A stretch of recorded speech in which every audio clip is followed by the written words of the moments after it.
Student आज हम बहुत ही सिंपल जनरल एंट्री बनाएंगे। सिंपल जनरल एंट्री सॉल्व करेंगे। एक सिंपल सा क्वेश्चन लेते हैं हम लोग। January 5 paid cash to Ram ₹10,000। Next question एक और लेते हैं हम लोग। Receive cash from Mohan ₹5,000। जनवरी एक कोई भी डेट हम ले सकते हैं, लेकिन ये क्रोनोलॉजिकल ऑर्डर में होता है। 5, 7, ये नहीं कि 8 के बाद हम 6 ले लिए, ऐसा नहीं होता है। ट्रांजेक्शन पेड सैलरी ₹8,000 और जनवरी 10 पेड ₹10,000 फॉर फर्नीचर। ठीक है, एक और एंट्री ले लेते हैं। 12 में 10 है 12 पेड फॉर मशीन। अब इसका जनरल एंट्री को पास करना है। जनरल एंट्री में 5 कॉलम होता है ऑफ जो भी नाम होगा दिया रहेगा, है ना। Date, particular, LF, debit amount और क्रेडिट अमाउंट।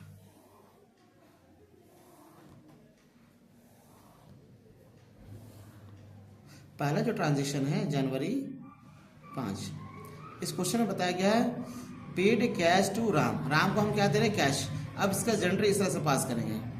हमको 2 अकाउंट बनाना होगा। हर ट्रांजेक्शन का 2 अकाउंट होता है, एक राम का और एक कैश का। क्वेश्चन के अनुसार लिखा हुआ पेड कैश टू राम। हम राम को क्या दे रहे हैं? इसमें इसे समझना होगा। कैश अगर आ रहा है तो DR करना है, कैश अगर जा रहा है तो CR करना है। कैश अगर आ रहा है तो DR करना है, कैश जा रहा है तो CR करना है। अब ये हम क्वेश्चन जो हमारा है paid cash to Ram, Ram को हम कैश दे रहे हैं। राम को क्या दे रहे हैं? कैश दे रहे हैं। तो कैश आ रहा है जा रहा है, इसे यहीं से समझते हैं। कैश आ रहा है या जा रहा है? कैश और एक राम का बनेगा। कैश आ रहा है या जा रहा है, ये हमको समझना है। तो paid cash to Ram, Ram को हम क्या दे रहे हैं? कैश दे रहे हैं। तो कैश तो मेरे हाथ से जा रहा है क्योंकि हम राम को तो दे रहे हैं। तो कैश जा रहा है तो कैश को करेंगे, कैश को क्रेडिट करेंगे और राम क्या करेंगे? डेबिट करेंगे। एक चीज हमेशा याद रखिएगा, कैश अगर आ रहा तो डेबिट करना, कैश अगर जा रहा तो क्रेडिट करेंगे ट्रांजेक्शन में। तो हम इस क्वेश्चन में देख रहे हैं कि paid cash to Ram, Ram को तुम कैश दे रहे हैं तो कैश मेरा क्या हो रहा है? जा रहा है। तो कैश को क्या करेंगे? क्रेडिट करेंगे। तो राम किसको क्या करेंगे? डेबिट करेंगे। तो इसका एंट्री से पास करेंगे। Ram debit to cash account. Narration हम क्वेश्चन को ही लिख देंगे, being cash paid to Ram. Question को ही बीइंग करके हम लोग लिख सकते हैं 10,000 और 10,000। जनवरी 7 में आ जाते हैं। फिर क्वेश्चन में क्या लिखा हुआ? Receive cash from Mohan. Mohan सबको कैश मिल रहा है। फिर एक कैश का बनेगा, एक मोहन का बनेगा। मोहन सबको कैश मिल रहा है तो कैश मेरे पास मिल रहा है, यानी कैश आ रहा है। तो कैश आ रहा है तो कैश को क्या करेंगे? डेबिट करेंगे। तो मोहन को क्या करेंगे? हम CR करेंगे। अब इसको एंट्री क्या करेंगे? पहले तो DR को लिखने का नियम है। तो DR में कौन सा है? कैश है।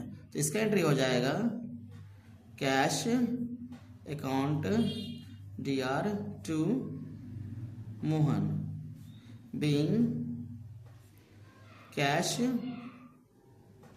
Receive from Mohan. कितना अमाउंट है? 5,000। बीइंग करके being cash receive from Mohan हम लोग लिख सकते हैं। नेक्स्ट एंट्री हम लोग आते हैं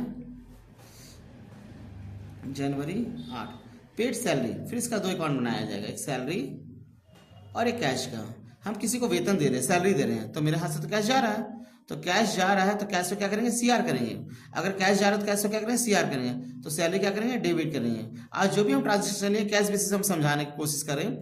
नेक्स्ट वीडियो में हम जो बनाएंगे, कल का वीडियो रहेगा उसमें हम और भी थोड़ा एडवांस जनरेटर बनाने की कोशिश करेंगे। तो क्वेश्चन में क्या लिखा हुआ है? पेड सैलरी 8,000 सैलरी तो हम दे रहे हैं, तो यानी कैश हम जा रहा है मेरा, हम किसी को वेतन दे रहे हैं तो कैश के रूप में दे रहे हैं उसको, कितना दे रहे हैं 8,000। तो 8,000 जो कैश हम दे रहे हैं तो मेरे हाथ से क्या हो रहा है, कैश जा रहा है, तो कैश जा रहा है, कैश को क्या करेंगे, क्रेडिट करेंगे। तो इसका एंट्री हो जाएगा, कैश क्रेडिट है तो सैलरी कैसे हो जाएगा, डेबिट हो जाएगा। एंट्री इस तरह से पास करेंगे, salary account DR to cash account being salary paid amount 8,000 और 8,000।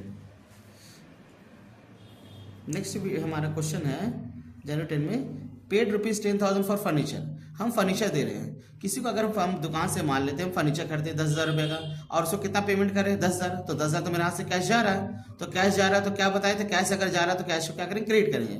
तो जब कैश क्रेडिट हो गया तो फर्नीचर क्या करेंगे हम लोग, उसको डेबिट करेंगे।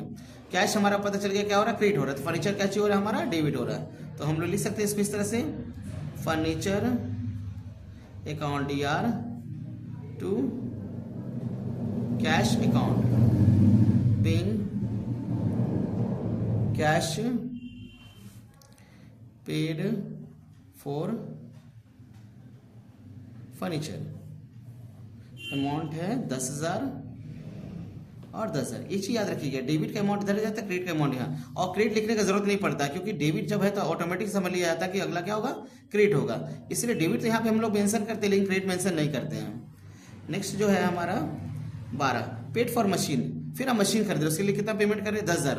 हमको कितना पेमेंट करना पड़ रहा है, 10,000 रुपया। तो अगर क्वेश्चन में क्या हम लोग 10,000 तो मेरे हाथ से कैश जा रहा है, तो कैश को क्या करेंगे, क्रेडिट करेंगे।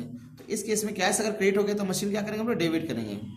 तो आज जो भी हम ट्रांजेक्शन आपको बताए वो कैश बेसिस पे बताए हैं। कल का हमारा वीडियो रहेगा थोड़ा एडवांस रहेगा इससे, और धीरे धीरे करके हम और भी एडवांस एंट्री आपको सिखाते चले जाएंगे।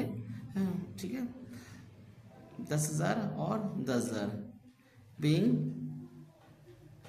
Cash paid for machine. अब यहाँ पे हम इसका टोटल कर देंगे, टोटल जो होगा 10, 15, 23, 33, 43,000। ठीक है, आप लोग इसको देख सकते हैं, फिर से आप स्क्रीनशॉट भी ले सकते हैं।